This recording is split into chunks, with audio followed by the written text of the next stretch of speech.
Hello students, चलो इस question में क्या दिया हुआ है। A metal surface is illuminated by radiation of wavelength 4500 angstrom.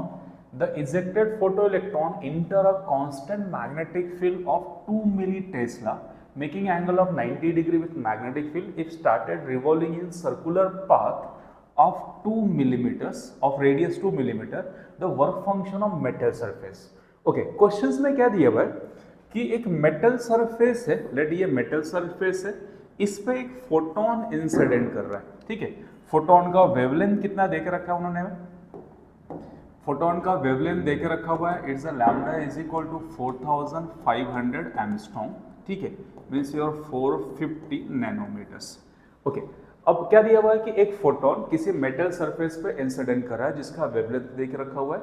अब इसमें से जैसे फोटोन मेटल सरफेस पे क्या हो रहा है, इंसिडेंट हो रहा है, तो यहाँ से क्या निकलेगा, इलेक्ट्रॉन्स निकलेगा। लेट यहाँ से क्या निकल रहा है, यहाँ से इलेक्ट्रॉन्स निकला, और ये इलेक्ट्रॉन किसी मैग्नेटिक फील्ड में इंटर कर रहा है।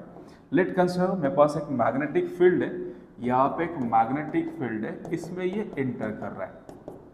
ओके, इंटर करने के बाद इलेक्ट्रॉन क्या जा रहा है, सर्कुलर पाथ पे रिवॉल्व कर रहा है, ऐसे सर्कुलर पाथ पे ये रिवॉल्व कर रहा है। ठीक है, ऐसा क्वेश्चन में दिया हुआ है।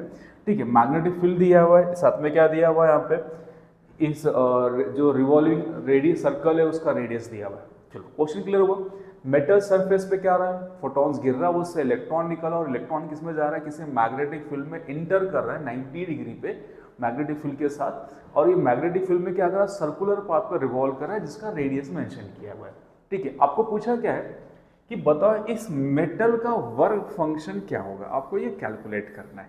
चलो क्लियर, क्या क्या दिया है, बी देके रखा है 2 × 10⁻³ टेस्ला, रेडियस ऑफ सर्कल, इस radius of this circle R कितना देके रखा है, 2 मिलीमीटर्स, मींस 2 × 10⁻³ मीटर्स। आपको वर्क फंक्शन कैलकुलेट करना है। क्या कैलकुलेट करना है, मेटल का वर्क फंक्शन कैलकुलेट करना है। चलो क्वेश्चन तो क्लियर हो गया, क्या चल रहा है यहाँ पे। ये question dual nature of magnetism का कंबाइंड पार्ट है, कंबाइंड क्वेश्चन है। Clear, okay. अब मुझे अगर वर्क फंक्शन निकालना है तो मुझे क्या होना चाहिए, पता होना चाहिए। हम कौन सा फॉर्मूला यूज करेंगे, हम यूज करेंगे energy of photons is equal to work function plus kinetic energy. Okay, photoelectric equations. इसमें वर्क फंक्शन कैलकुलेट करना है, एनर्जी ऑफ फोटॉन्स हम कैलकुलेट कर सकते हैं क्योंकि मेरे पास इंसिडेंट वेवलेंथ दिया हुआ है। अब तो मुझे क्या निकालना पड़ेगा, पहले काइनेटिक एनर्जी कैलकुलेट करना है, जो इलेक्ट्रॉन यहाँ से इजेक्ट हो रहा है इसका काइनेटिक एनर्जी निकालना है। अगर इलेक्ट्रॉन की काइनेटिक एनर्जी निकल जाएगी, इलेक्ट्रॉन का हम फोटोन की एनर्जी निकाल लेंगे बाय यूजिंग वेवलेंथ, तो अगर दोनों मिल जाता तो वर्क फंक्शन कैलकुलेट कर सकते हैं। तो हमारा फर्स्ट काम क्या है कि पहले क्या निकाला हमें, kinetic energy of electrons calculate करते हैं। ठीक है, चलो तो पहले काइनेटिक एनर्जी ऑफ इलेक्ट्रॉन निकालेंगे, बाद में फोटोन की एनर्जी निकाल देंगे, फिर फोटोइलेक्ट्रिक इक्वेशन में सब्स्टिट्यूट करेंगे। Okay, kinetic energy of electron कितना आएगा, it is a half mv²। अपने पास v तो दिया ही नहीं, बस क्या दिया है, सर्कुलर पाथ का रेडियस दिया हुआ है। तो मूविंग चार्ज एंड मैग्नेटिज्म में हमें पता है इस रेडियस का फॉर्मूला क्या होता है, r is equal to, okay, r is equal to mv divide by qb। तो यहाँ से v कितना आएगा, q into B R divide by m। इसको हम क्या पुट करते हैं, काइनेटिक एनर्जी में पुट कर देते हैं। तो काइनेटिक एनर्जी का फॉर्मूला कितना हो जाएगा, it is half m into कितना आएगा, q B R divide by M, एक एम कैंसिल हो जाएगा, तो फाइनली कितना बचेगा आपके पास, Q into B into R the whole square divide by twice of M. ये काइनेटिक एनर्जी का फॉर्मूला हो गया। इसमें सारे वैल्यूज पुट कर ले। चलो काइनेटिक एनर्जी के फॉर्मूले सारे वैल्यू सब्स्टिट्यूट करते हैं। Q का वैल्यू, Q मतलब क्या होगा, charge of electrons, it is 1.6 into 10⁻⁻19 into B कितना दिया, 2 मिली टेस्ला में 2 इंटू 10⁻³ आर दिया 2 millimetre, 2 into 10⁻³ the whole square divide by twice of M. M is nothing but mass of electrons, तो यहाँ पे कितना आएगा 9.1 इंटू 10⁻31। ये सारे डेटा आपको एग्जाम में नहीं दिए रहते या क्वेश्चन में नहीं दिया रहता, आपको याद रखना है। ठीक है, इन सबको सॉल्व करने के बाद फाइनली यहाँ पे काइनेटिक एनर्जी का वैल्यूज आ जाता है 1.40 इलेक्ट्रॉन वोल्ट्स। मैंने डायरेक्टली लिख दिया है, आपको कैलकुलेट करना है। इसमें जो भी दिया है कैंसिलेशन करके फाइनल आंसर कितना आता है, 1.40 इलेक्ट्रॉन वोल्ट्स आता है। ठीक है, चलो तो काइनेटिक एनर्जी ऑफ इलेक्ट्रॉन्स मुझे मिल गया, मैं यहाँ लिख लेता हूँ। तो kinetic energy of electron finally मिल गया इस 1.40 इलेक्ट्रॉन वोल्ट्स। चलो ये मिल गया। अब मुझे क्या कैलकुलेट करना है, एनर्जी ऑफ फोटोन निकाले थे, so that photo electric effect में फोटो इलेक्ट्रिक इक्वेशन में दोनों वैल्यू डाल देंगे और मुझे क्या मिल जाएगा, वर्क फंक्शंस। ठीक है, चलो तो एनर्जी ऑफ फोटोन का फॉर्मूला आपको याद रहेगा 1240 डिवाइड बाय लैम्डा। लैम्डा का वैल्यूज किस में आना चाहिए, नैनोमीटर में होना चाहिए।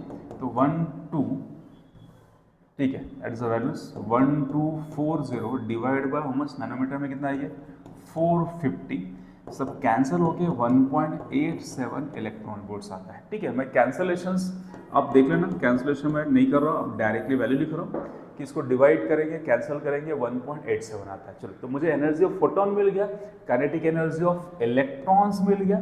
अब क्या करना है मुझे, work function, sorry photo electric equation में ये दोनों वैल्यू पुट कर लेते हैं।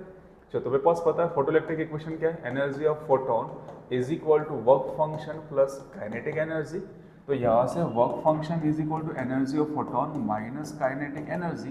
ठीक है, ये जो वैल्यूज आता है, ठीक है, दैट इज अ रॉन्ग, मैंने लिखा ये 2.76, ये वैल्यूज आता है 2.76 इलेक्ट्रॉन वोल्ट्स। ठीक है, बाय मिस्टेक मैंने रॉन्ग लिखा था, इसे करेक्ट कर लो।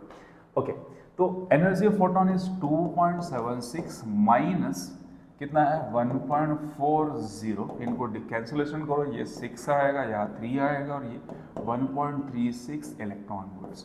तो वर्क फंक्शन का वैल्यूज कितना आ गया 1.36 इलेक्ट्रॉन वोल्ट्स। 1.36 दिया कहीं ऑप्शंस में, yes, option A. Clear. Questions क्या था, ये दो चैप्टर का कंबाइंड क्वेश्चंस था। तो यहाँ पे अगर moving charge of magnetism, moving charge in magnetism, ये चैप्टर में अगर ये वाला आपको फॉर्मूला याद रहे कि अगर चार्ज किसी मैग्नेटिक फील्ड में रिवॉल्व कर रहा है तो उसका रेडियस कितना होता है mv/qb। m mass of electric charge, v velocity of charge और q charge of value of charge. Okay, d is a magnetic fields. यहाँ से हमने v निकाला, v को पुट किया काइनेटिक एनर्जी में, मुझे क्या मिला, काइनेटिक एनर्जी का फॉर्मूला आ गया, उसमें सारे वैल्यूज पुट करके हमें क्या मिल गया, kinetic energy of electrons. Kinetic energy of electrons मिल गया। आगे एनर्जी ऑफ फोटॉन्स निकाल देते हैं, एंड वर्क फंक्शन निकालने के लिए फोटो इलेक्ट्रिक इक्वेशन में क्या करते हो, energy of photons and kinetic substitute कर लेते हैं। ठीक है, चलो समझ में आया सभी को। चलो, क्वेश्चन थोड़ा सा टफ था, कॉन्सेप्चुअली टफ था, साथ में कैलकुलेशन वाइज भी टफ है ये। ठीक है, चलो, थैंक यू फॉर वॉचिंग।